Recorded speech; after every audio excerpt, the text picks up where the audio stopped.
welcome to Music Theory Made Simple. Today we're going to learn how to play the C major scale with our right hand. First thing to do is make sure that we know where C is.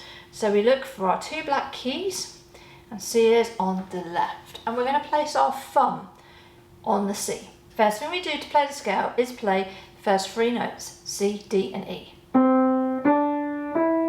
And we do that with fingers 1, 2 and 3. At this point, you tuck your thumb underneath the E to the F. You continue up every single finger, G, A, B, and then finish on your C, one octave higher. And you come back down.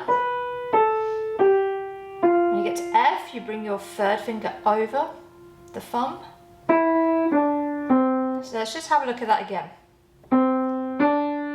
Tuck your thumb.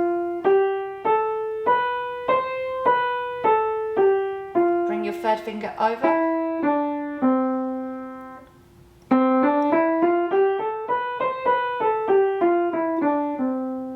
That's how you play the C major scale one octave.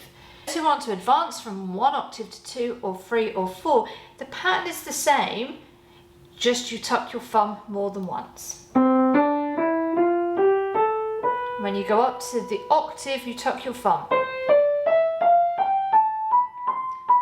When you come back down, you bring your finger, this time you bring your fourth finger over, third. So coming back down, you start on the octave, on your fifth finger, bring your third finger over, and then you bring your fourth finger, third. And that's the same whether you're doing 2, 3 or 4 octaves. Hope this has helped, and we look forward to seeing you again here on Music Theory Made Simple.